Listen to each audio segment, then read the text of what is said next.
Sisi kaya wis gawa bontrot. Wong kowe bar mangan iwak mesti angel mlakumu. Jarene ora mangan iwak. Lah ding mangan bakso iki digawe cengkopo. Iwak lah. Lho iya. Wong ora duwe wedi kok. Wong selara kaya kowe ngono iki mbok yo ditidani lek setiap bar mangan jenis iwak kuwi mesti mlakumu angel. Manganmu wayahe iwak-iwakan ngono malah ora apa-apa. Oh iya. Wae iwak-iwakane mbok pangan sak losmu ora apa-apa. Ora kelem pangan iwak-iwakan. Lah ya dingin tek pirang glundung kuwi pentole. Lho yo lemah piro? 5 piro ngono. Wah. 5. Kuwi iki ngono kuwi. Tak wae pentolku ra gelem malah ngendane pentole wong liya. Alah coba bayi. Ganduk ning kono. Memang nyapa jawamu? Arep mbah-mbah. Lho nek bakene wis kosone kabeh. Ya sampun. Iso mbah-mbah. Iso. Lek rambutmu hewek-hewekan. Bokonge nyadi lek mlaku nduk.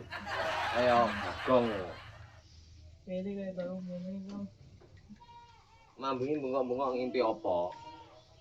Wong iki aku gak ngimpi kok. Lah kok bengok-bengok kuwi nganu sate. Aku njaluk. Wong dirimu lho wong lara kaya ngono sing diimpekne mek panganan. Kowe ora duwe wedi. Terus kok lek wis lekas mari, terus bar mangan iwak, bar mangan wedhus, terus bar ngene nek. Lho iya, dhewe wis lekas sehat kok nyromo. Lu nanti kopi kan. Kopi kan. Udah kopi apa? Mok ada kopi mok ki apa? Kuwi lah. Gede-gede lho apa? Maksud iki apa? Ember, timbo, terus baskom. Lah kopi ngene tani lah. Oh, canting minyak. Kok minyak. Lho lah apa canting? Nakal kong. Lho, ada kopi nek cantinge Taruh ngene ora kok. apa to? Putih-putih. Gas. Tabung gas. Apa? Putih-putih ngono kok. Udah kresek. Tepung terigu. Gaplek, gamping. Enggak gampang. Lah putih-putih. Kopi, ada kopi kan. Ada kopi. Apa rene lho? Nek gelas lah. Gelas ada kopi gede loh. Wah. Iki jenenge gelas. Ya kan muni gelas. Mang. Kok timbo? Ada kopi timbo manane aku nyobor sapi no. Pertama aku arep kok tombor. Bisa kaya ning kono diciprat-ciprane ning kono to dul. Beh, aja jorok-jorok to ya. Ya.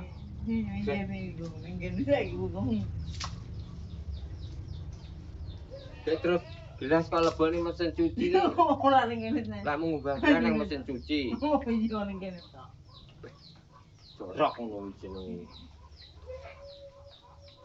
Kek mambu wompol, mambu. Penyen apa bang? Ini penyen mau ngompol. Nang kondi penyen. Lah mesin cuci ya.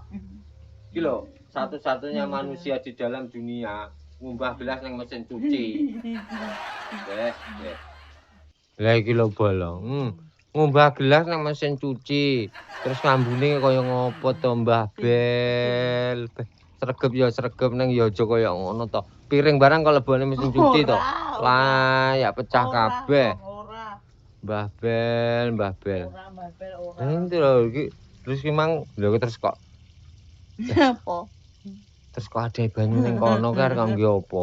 Wedang kopi. Kopi dek Kakong.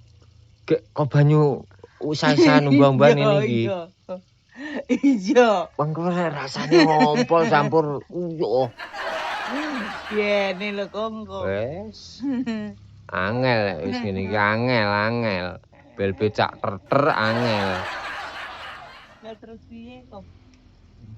Gek mlakumu lekas nyaret neh. Dingi wis lekas iso mumbul-mumbul kok pangani iwak. Angel kok tuturane, wis angel tuturane. Lah angel tak adai kebo tak cantolne wit rambutan lho. Diomongi angel kok. Aku sarapan. Awas nih. Kula. Punten. Buntet apane? Punten. Mboten. Punten. Mboten iki apa to? Punten. Punten ki apa? Punten iki panganan piye? Sego Oh. dijojo-jojo. Yu lara kabeh. Sego dijojo-jojo lara kabeh to, Bel. Iya, Maksude kok dijojo nyapa nakal ngono piye? Piye? Punten ki apa? Ya gak ada wae jenenge punten. Lah iya modele piye? Yo tak ini ta. Sakmene-mene piye? Sakmene-mene piye to? Iya tak mini model jadi sak mini to. Kotak-kotak. Heeh. Batako berarti. Punten. Modele piye? Tunggu jadi sik orang-orang. Dirisi kotak-kotak cilik apa gedhi? Gedhi. Gedhi apa? Wo, opak telo. Ambo sembarang nek. Loh, sik to, jelasno punten iki piye nganu kowe lek tuku piye lek muni? Punten. Oh. Dikai punten sama kowe. Punten iki artine ra kula nuwun ngono to.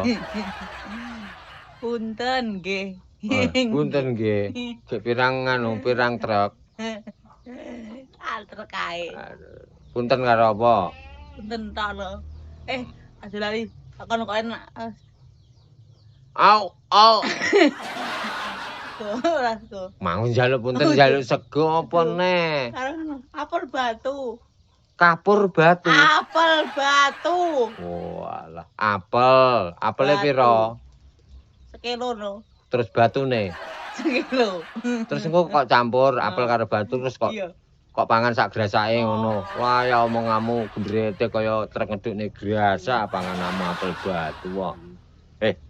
Tolah. Wes kuwi tok. Iya arep mangan tadi basanyo iki lho padahal ono sing nang padahal banyune. Ya Ci, Banyune dipateni sekong. oh, alah ya wes. Iki ngono jenenge alun-alun Kanigoro utawa alun-alun Kabupaten Blitar. Kuwi nggone kantor bupati. Siap, Grok. Hormat, Grok. Oh, ijen. Embel des. Mat. Dijabrake dengan yo. Maju. Maju. Oh, panas to kowe cekidas iki. Kenane panas ya ora apa-apa iki malah apik nggo kesehatan. Maju jalan. Tuh. Wah. Op, ayo. Terus majune. Op. Wis mandek nang kene, op. Beh, santene puanan apa ngene iki? Ya jenenge terapi lho, Bel. Iki tak gawa ning Kankap Kanigoro iki kan apa iki lantene kan panas. Akhire delamamu bisa kaya diterapi anget-anget ngono nggih. Apa iku nggih mancing peredaran. Lek pengen adem ya ning segara kono apa ning Kali Brantas. Iki kan Kabupaten Blitar kok.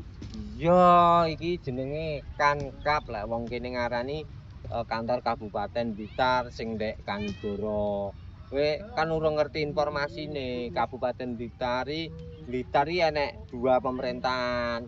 Siji Kotamadya, loro kabupaten. Lek sing Blitar kota kuwi ibu kotane ya ning Kota Blitar, alun-alune ya ning Kota Blitar. Nah, nek Kabupaten Blitar kuwi ibu kotane Kanigoro, alun-alune ya kene iki. Kae kantor Kabupaten Blitar. Kan oke sing ora ngerti apa kuwi Blitar iki ibu kotane iki Panggah Blitar enggak nek kabupaten ibune Kanigoro ibune jaman ibu kotane ngomong karo kowe malih liputan bel Beh, puanas wayung penyup pendopo ae. mosok aku ya panas kok bel Iya. yo ngiyup nang kono kae lho Iya. rada yut ya yo alon-alon Nah, lek ngene yo penak iku, Kong. penane yo kok bengi lahene penak yo panggah sumu to kowe njaluk es to arepe golek es e yo Iya. Beh, adem nang kene, Kong. ya adem Ini kan goreng nyapa?